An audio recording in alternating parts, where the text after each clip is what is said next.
I never expected a parking problem to turn into a fight that nearly cost a successful restaurant its busiest season of the year. But looking back now, sitting in my kitchen with a cup of coffee and staring out at the same driveway where all of this started, I can honestly say the whole thing was never about parking. It was about what happens when somebody keeps treating your property, your time, and your patience like they don't matter. The first time it happened, I remember laughing about it. I had just gotten home from work on a Friday evening in late June, the kind of summer night where everybody seemed to be outside enjoying themselves. Families were walking down the sidewalk, music was drifting through open windows, and the restaurant 2 doors down was packed. The place was called Harbor House Grill back then, a trendy seafood restaurant owned by a woman named Melissa Kane. Melissa had spent the previous year expanding the business. She added outdoor seating, private events, catering services, and live music on weekends. The neighborhood had mixed feelings about it, but honestly, I didn't care. If she wanted to make money, good for her. Then I turned onto my street and found a giant white catering van parked directly across my driveway. Not slightly over it, not halfway in front of it, directly across it. I sat there for a minute thinking maybe the driver was unloading something nearby. 5 minutes passed, then 10, then 20. By the time 40 minutes had gone by, my engine was off. My dinner was getting cold in the passenger seat, and I was wondering how a grown adult could leave a vehicle in a spot that obviously blocked someone's home. Eventually, a guy in a black polo shirt came jogging out of the restaurant carrying trays. He waved like we were old friends. "Sorry, man," he said. "Won't happen again." I believed him. That was my first mistake. The next Friday it happened again. Different van, different driver, same exact spot. This time I walked into the restaurant. The hostess looked overwhelmed. Servers were running everywhere. The place was packed wall to wall. After waiting several minutes, I finally spoke with a manager named Trevor. He looked exhausted. "I'll take care of it," he told me. "We're training new staff." Fair enough, I thought. Businesses have growing pains. But then it happened again the following weekend. And the weekend after that. And then on a Wednesday afternoon. And then twice in the same week. Every time there was a new excuse. New driver. Busy shift. Delivery issue. Staffing shortage. Construction detour. At first I tried being understanding because that's how most reasonable adults handle problems. You talk. You give people a chance. You assume they're acting in good faith. But after about a month, something changed. One morning I had an appointment with a cardiologist across town. Nothing life-threatening, just a follow-up exam after some health concerns I'd been monitoring. I planned everything carefully. Left extra time. Had paperwork ready. Walked outside, coffee in hand, and found another catering truck blocking my driveway. I stood there staring at it, genuinely speechless. It felt almost personal at that point. I called the restaurant. Nobody answered. I walked there. Nobody knew whose vehicle it was. By the time the driver finally appeared, I had already missed the appointment. That afternoon, I sat on my porch feeling angrier than I wanted to admit. It wasn't just the appointment. It wasn't even the driveway anymore. It was the feeling that I had become invisible. Every complaint disappeared into a black hole. Every promise evaporated by the following weekend. A few days later, I decided to speak directly with Melissa. Unlike Trevor, she wasn't rushed. She invited me into her office. She listened carefully while I explained everything. She nodded at the right moments. She even took notes.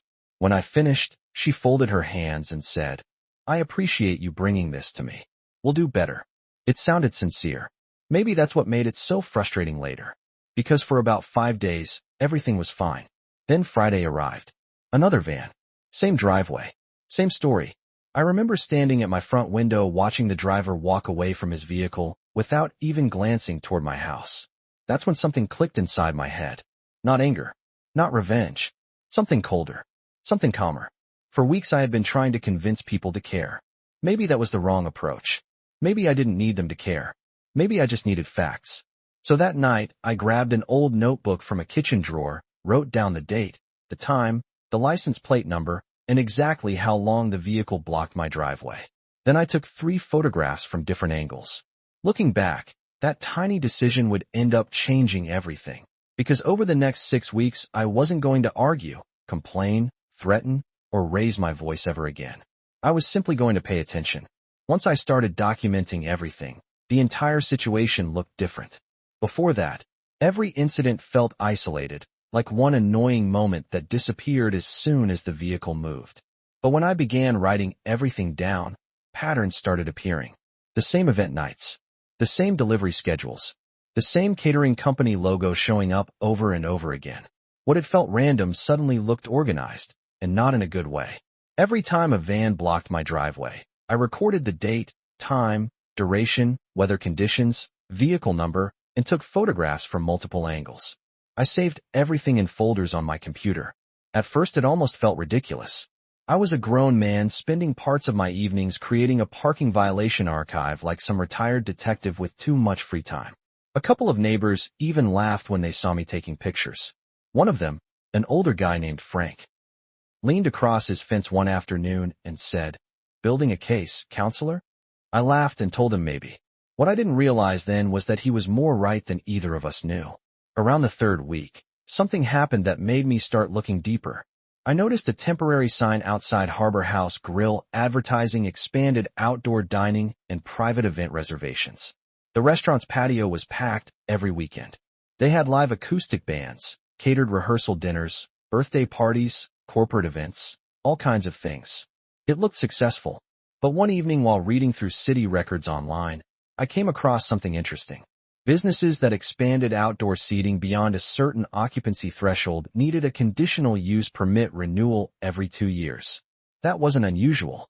Most cities had similar requirements. What caught my attention was the list of compliance conditions attached to the permit. Curiosity turned into research. Research turned into obsession. Night after night, I sat at my dining room table reading municipal documents most people would use to cure insomnia. Zoning maps, planning board minutes, traffic impact reviews, parking compliance requirements. Somewhere around midnight one Thursday, I found it. Section 8B, page 4 of the permit conditions. One sentence. Just one sentence. Businesses operating under the permit must maintain unobstructed access to adjacent residential properties at all times.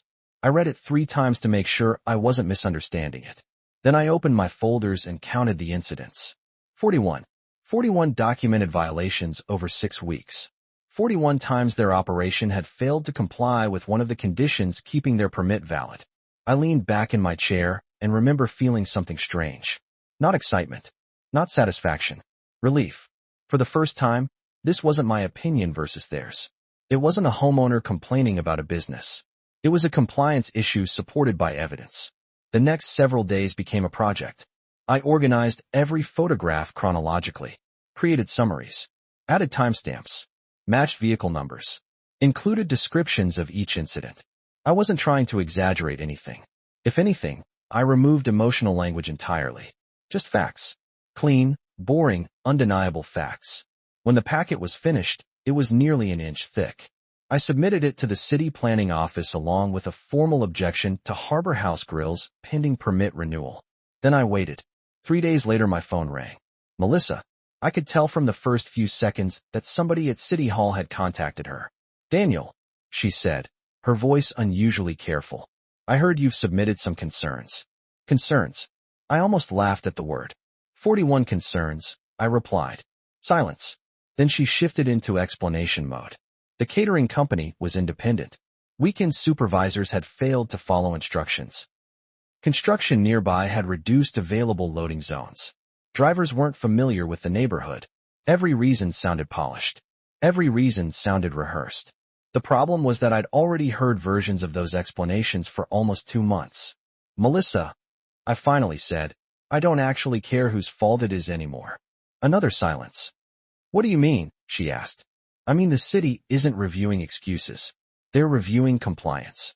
That conversation ended politely enough, but I could feel the tension underneath every word. A week later, notices were posted for a public planning board hearing. Suddenly, what had been a neighborhood annoyance became an official matter. That's when things got interesting. The closer the hearing got, the more attention the situation attracted. Neighbors started asking questions. Some supported me completely. Others thought I was overreacting. One woman told me I should just let it go because the restaurant brought business into the neighborhood. Another argued that small businesses already struggled enough without residents making things harder. I understood both perspectives. Honestly, there were nights when I questioned myself too. Was I going too far? Was I risking people's jobs over a parking dispute? Then I'd remember sitting trapped in my own driveway for 40 minutes. I'd remember missing my medical appointment. I'd remember the countless conversations that led nowhere. Accountability only feels extreme when somebody has avoided it for a very long time. The hearing arrived on a Tuesday morning. The planning board chamber wasn't particularly dramatic. Fluorescent lights, folding chairs, municipal carpeting that probably existed before the internet. Yet somehow the room felt heavier than any courtroom scene I'd ever watched on television. Melissa arrived with an attorney named Victor Lang. Expensive suit, confident posture. The kind of guy who probably billed more per hour than I spent on groceries each month. He shook hands with board members and looked completely relaxed. I sat quietly with my binder. No attorney, no witnesses, just paperwork. The hearing started. City staff summarized the permit renewal application. Then they reviewed the compliance concerns attached to it. My documentation appeared on screens around the room. One photograph after another. Different dates. Different vehicles. Same block driveway. The board members flipped through pages. Asked a few questions. Reviewed timestamps. 11 minutes passed. 11 surprisingly uncomfortable minutes for Harbor House Grill. Then one planning board member leaned forward and addressed Victor directly. Can your client demonstrate consistent compliance with Condition 8B? The room became very still. Victor began talking about corrective actions. New employee training. Revised parking policies. Future improvements. The board member interrupted him. That's not what I asked. Another silence. Victor adjusted his glasses. Looked at the documents. Looked at Melissa. Then finally admitted he could not demonstrate consistent compliance during the documented period. That was it. One question. One answer. Sometimes entire battles turn on a single sentence. The board voted to conditionally deny the renewal pending a 60-day compliance review period. The consequences landed immediately. No expanded patio operations. No large weekend event packages. No special private dining permits. No peak season expansion revenue. For a restaurant entering the busiest part of summer, it was a disaster. As people filed out of the chamber, I gathered my binder and headed toward the exit. Melissa caught up with me in the hallway. For the first time since this began, she didn't sound defensive. She sounded worried. Genuinely worried. Daniel, she said quietly, what do you want? I stopped walking. It was a simple question. The irony was that the answer had never changed from the beginning.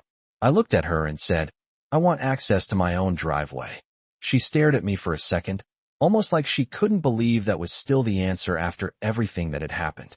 But before either of us could say another word, her attorney stepped between us and suggested they continue the conversation later. I watched them walk away toward the parking lot, and for the first time since this entire mess started, I had a feeling that somebody was finally taking the problem seriously. What I didn't know was that over the next few weeks, Harbor House Grill was going to make 3 very different offers, and the third one would completely change the future of both properties forever. The first offer arrived 2 days after the hearing. A certified letter showed up in my mailbox outlining a formal apology, a reserved loading zone agreement, and a commitment that employees would receive additional parking training. I read it twice, set it on my kitchen counter, and shook my head. 6 weeks earlier, I probably would have accepted it immediately. Back then I still believed promises carried the same weight as actions. Now I knew better. I politely declined. A few days later their attorney called again. This time the offer was bigger. Harbor House Grill would pay to repave the shared alley running behind several properties on our block. It was an expensive project and something neighbors had wanted for years. I appreciated the gesture, but it still didn't solve the actual problem. If ownership changed in the future, if management changed, if employees changed, we'd be right back where we started. So I declined again. Then about a week later, Melissa requested a face-to-face meeting. We met at a conference room inside a title company office downtown. This time there were survey maps spread across the table, county records, engineering drawings, and legal documents. The tone was completely different. Nobody was making excuses anymore. Nobody was blaming traffic or contractors or delivery drivers. They were talking solutions. Real solutions. The proposal included a permanent concrete curb system separating the access areas between our properties. It included new loading restrictions written directly into their operational plan. It included a recorded easement agreement filed with the county so future owners would be legally bound by the same requirements.